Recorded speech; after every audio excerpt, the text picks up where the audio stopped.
ताराबाई, जिसकी कोयल सी आवाज किसी भी भटके हुए इंसान को घर पहुंचा दे। मुझे वो सुननी है, धमकी सही, कानों में मिश्री तो घुलेगी। क्या मिला आपको अकबर के साथ शादी करके? ये ना बोलने की सजा, दासियों वाला जीवन? क्या यही थी आपकी आरज़ू?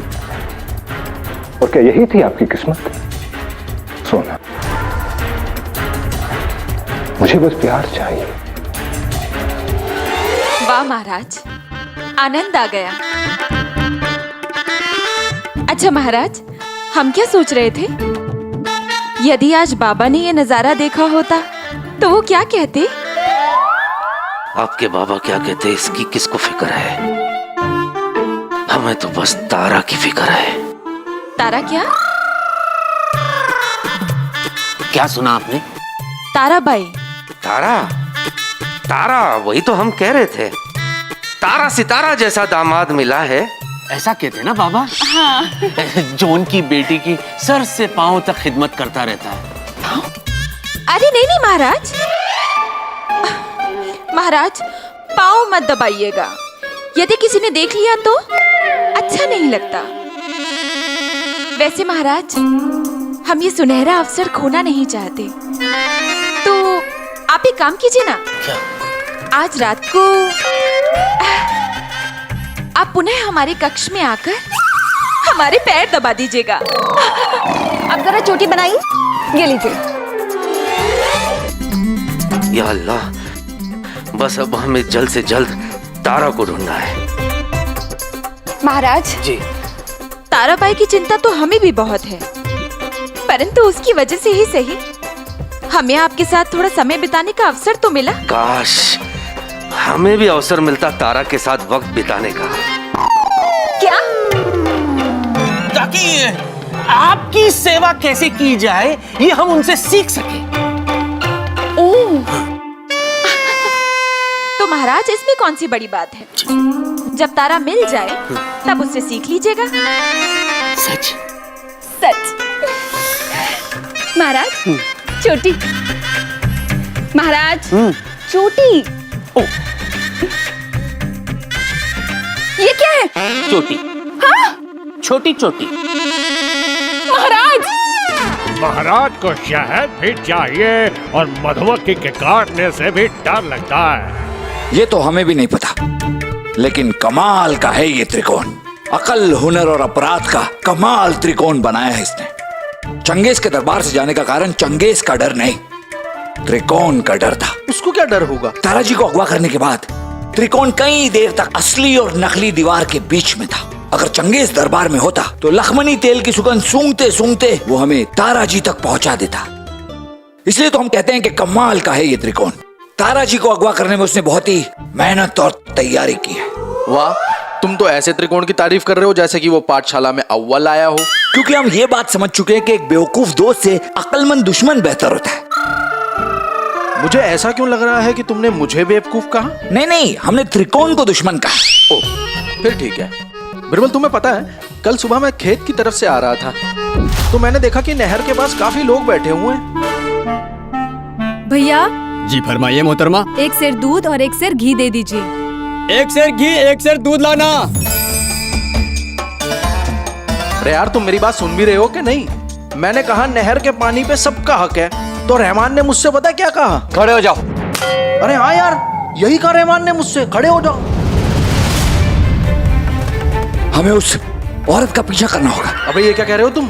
ये सब चीजें शोभा थोड़ी ना देती हैं। अब तुझे आना है तो आ, मैं चला। अरे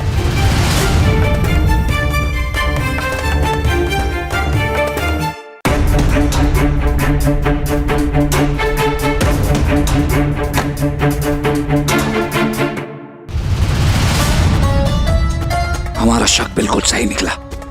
ये तो त्रिकोण की सहायक जीनत ही है। पर तुझे कैसे पता कि यही ढाबे पे आएगी? त्रिकोण और उसके सहायक घी से बहुत प्रेम करते हैं, इसलिए हमने घी की सारी दुकानें बंद करवा दी। सिर्फ ढाबे पे घी मिल रहा था। वाह, क्या चिकनी तरकीब निकाली है। तो त्रिकोण को पकड़ने के लिए बिरबल और रफीक निकले।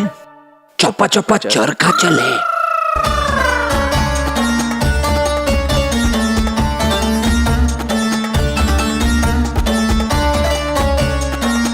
जा दबोच ले। वो पहलवान को दिखा है? अगर एक भी पड़ गई ना तो बदन में से आत्मा उसी समय बाहर निकल जाएगी। मैं सैनिकों को लेकर आता हूँ। इतना समय नहीं है हमारे पास। ठीक है, मैं पहलवान को संभालता हूँ, तू लड़की को संभालना। अबे मतलब लड़की को कहीं जाने मत देना। हाँ, इतना तो कर ही लूंगा मैं।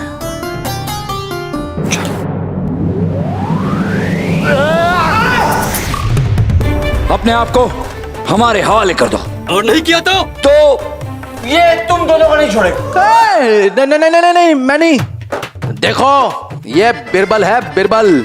ये तुम्हें इतना मारेंगे कि उठने के लायक नहीं रहोगे। हाँ, और आप मोहतरमा, वैसे तो रफीक मियाँ औरतों पे हाथ नहीं उठाते हैं, लेकिन मैं मर्दों पर हाथ उठाती हूँ।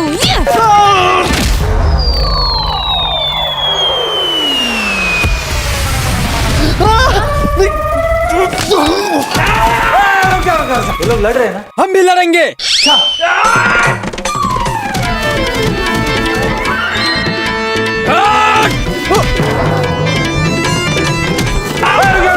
जितनी बार मैं नीचे से आ रहा हूँ उतनी बार आप ऊपर से आ रहे हैं। बेवकूफ हो क्या? इस बार मैं नीचे से आऊंगा और तुम्हें पता भी नहीं चलेगा। बच सके तो बच ले।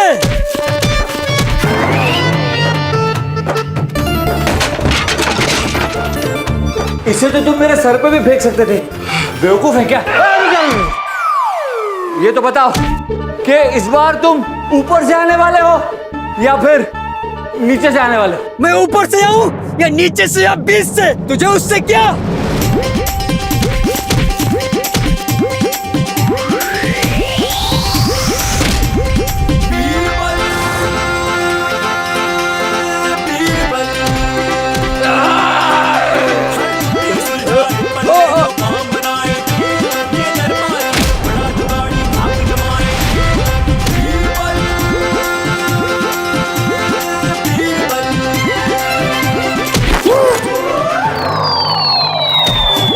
रफीक, अरे क्या बातें कर रहे हो, बचाओ ना।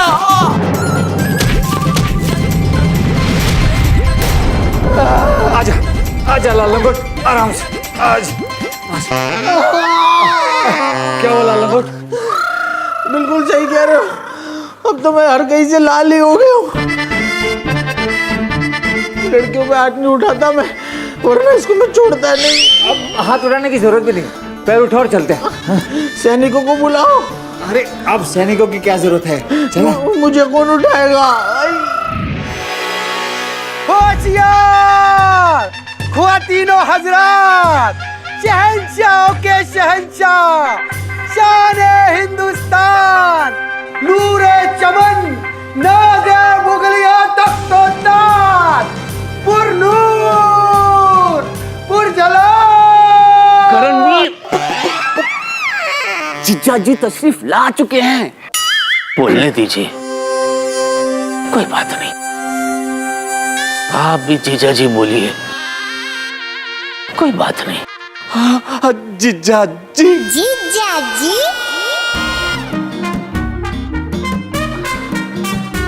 आप सब भी अभी बैठ ही जाइए, कोई बात नहीं।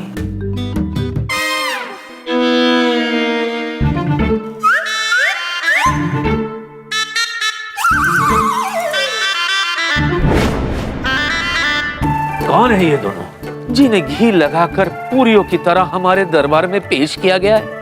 अब्बू जान, अगले बादशाह हम हैं, इसलिए हमें पता है कि इनमें से एक पूरी है और दूसरा पराठा है। हमारा मतलब है कि एक आदमी है और दूसरी औरत है। बिरबल, हमने आपसे कहा था कि हमारी ताराबाई को ढूंढ लाइए। आप ये पूरी और पराठा उठा लाए। जहां तारा जी को ढूंढने के लिए पहले त्रिकोण को ढूंढना जरूरी है। अब ये दोनों बताएंगे कि त्रिकोण कहाँ है। पर ये दोनों हैं कौन? इनके चेहरे नुमाया नहीं हो रहे।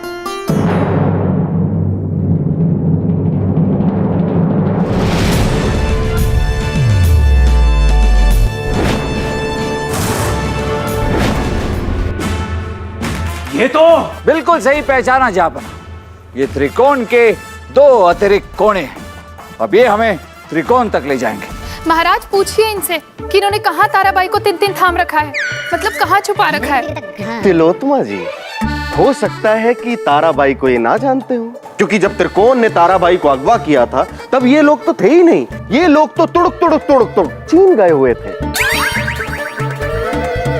पहले इनसे ये पता करो कि ये तुड़क चीन से इतनी जल्दी वापस कैसे आ गए, है ना? बताओ।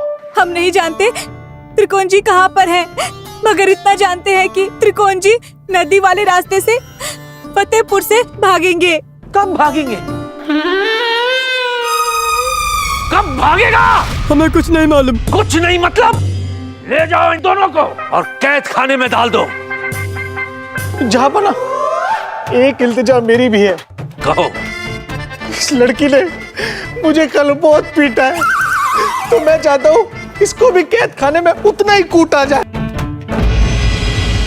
रफीक की आरज़ू पूरी की जाए। ले जाओ इन्हें। तखलिया, बिरबल,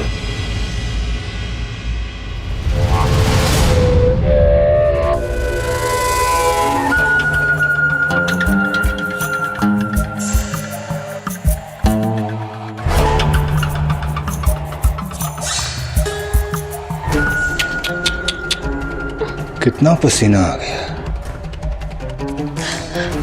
कुछ खाएंगी आप?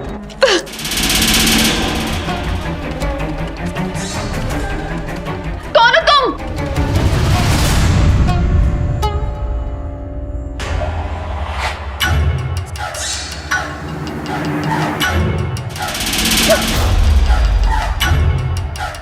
आपका आशिक, टनकपुर के गरीब लोहार का बेटा तेज सिंह, जो 14 साल की उम्र में टनकपुर की राजकुमारी सोना से मोहब्बत कर बैठा। खैर, आपको तो याद भी नहीं होगा, हाथ में मिट्टी का महल लिए आपसे अपनी मोहब्बत का इजहार किया था और आपने मेरा तोहफा कबूल भी किया था, पर मोहब्बत दिखाकर नहीं, दया दिखाकर। सबने मेरा मजाक बनाया और मुझे ख्वाबों के बादलों से उतारकर सीधा नीचे जमीन पे पटक दिया, ये कहकर कि मखमल में कभी टाट का पायदान नहीं लगता। उस दिन मुझे 3 चीजें समझ में आई सोना। पहली, जो चीज दिखाई नहीं देती उसकी कोई कीमत नहीं होती। दूसरी, जिसके पास ताकत है वही विजयी है। और तीसरी, गरीब पैदा होना गुनाह नहीं है, लेकिन गरीब मरना गुनाह है। उसी दिन ये लोहा खुद को अपनी सोना के लायक बनाने के लिए दूर देश निकल गया और जादूगरी में महारत हासिल की। लेकिन 13 साल बाद जब मैं वापस लौटा तो मेरे हाथों में आपके लिए सोने का महल था, लेकिन वो सोने का महल मिट्टी का महल हो गया जब मुझे पता चला कि आप अकबर से शादी करके फतेहपुर चले गए। छापना, आप निश्चिंत रहिए, ताराजी हमसे ज्यादा दूर नहीं है। नहीं बिरबल, आप समझ नहीं रहे। अगर हमें तारा नहीं मिली तो हमारा राज फाश हो जाएगा, और अगर राज फाश हो गया तो हमारा पता नहीं क्या होगा। छापना, हम पर भरोसा रखें, हम आपके राज का पर्दा फाश होने देंगे। हमें आप पर भरोसा है, बहुत भरोसा है, लेकिन उस त्रिकोण पर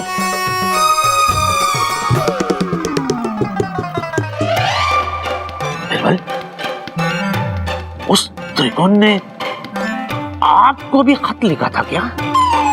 गए काम से। अरे पता कीजिए किस किस को उसने खत भेजा है। कहीं अगर उसने गलती से महारानी साहिबा को खत लिख दिया हो तो महारानी साहिबा मेरा क्या हशर करेगी ये तो खुदा भी नहीं जानता। नहीं जहापना, उस त्रिकोण ने किसी और को खत नहीं लिखा है। शुक्र है। और वैसे भी आपका राज जानने के लिए हमें किसी खत की जरूरत नहीं। हम जानते हैं कि आप तारा जी से प्यार करते हैं और टनकपुर से उन्हें शादी करके आना है। हम सब पहले से जानते हैं। लेकिन यहाँ आकर मुझे पता चला कि आप यहाँ की महारानी है ही नहीं। उस क्रूर अकबर ने आपको यहाँ दासी बनाकर रखा हुआ है। खबरदार! खबरदार, अगर महाराज के लिए आपने क्रूर शब्द का इस्तेमाल किया, वो तो एक बहुत ही रहमदिल इंसान है। हमें हमदर्दी है आपके साथ कि आपके साथ जाती हुई, लेकिन आप हमें याद भी नहीं, तो मोहब्बत का तो सवाल ही नहीं उठता। लेकिन महाराज, वो हमसे मोहब्बत करते हैं, इस बात का इल्म है हमें। झूठ है उसकी मोहब्बत। नियत में खोट है अकबर की, इसीलिए तो आपसे शादी करने के बाद भी उसने आपको आपका सही दर्जा नहीं दिया। मतलब साफ है सोना कि वो आपसे मोहब्बत का नाटक कर रहा है। सोना, मैं आपको आपकी सही जगह दूंगा, क्योंकि मेरी मोहब्बत सच्ची है, मेरी नीयत एकदम पाक है। एक सुहागन को अगवा करने के बाद अपनी मोहब्बत का हवाला देने वाले की नीयत कितनी पाक हो सकती है, ये हम अच्छी तरह समझते हैं। एक फूल की इच्छा ये नहीं होती कि उसे खूबसूरत चादर बनाकर किसी को भेंट की जाए, वो तो भगवान के चरणों में भी खुशी से चढ़ता है। और हम वही फूल हैं। महाराज के महल में दासी बनकर भी हम अपने आप को धन्य मानते हैं। आप हमारे लिए आज भी राजकुमारी हैं और हमेशा राजकुमारी ही रहेंगी। हम फतेहपुर से ले जाएंगे आपको बहुत दूर, फिर चाहे इसमें आपकी मर्जी हो या ना हो। आपको ये राज कैसे पता चला? दो बातों से जाना। हाँ, पहली बात, आपने कहा कि उस त्रिकोण ने आपको खत लिखकर फिरौती मांगी। हाँ। अब सोचने वाली बात यह है कि वो त्रिकोण स्वयं ही लोगों को इतने महंगे तोहफे बांट रहा था, तो फिर एक दासी को अगवा करके वो आपसे फिरौती क्यों मांगेगा? ये सोचा बिरबल ने लोमड़ी जैसे दिमाग से। बिशुम, दूसरी तथ्य वाली बात जाना, आप जैसा महान शूरवीर बादशाह टनकपुर में जंग जीतता है और साथ में एक नर्तकी और दासी को ले आता है। मेरे कहने का मतलब है तारा जी जैसी कई दासियां यहाँ फतेहपुर में ही आपको मिल जाती। और जहापना सबसे महत्वपूर्ण बात, इश्क और मुश्क छुपाए नहीं छुपते।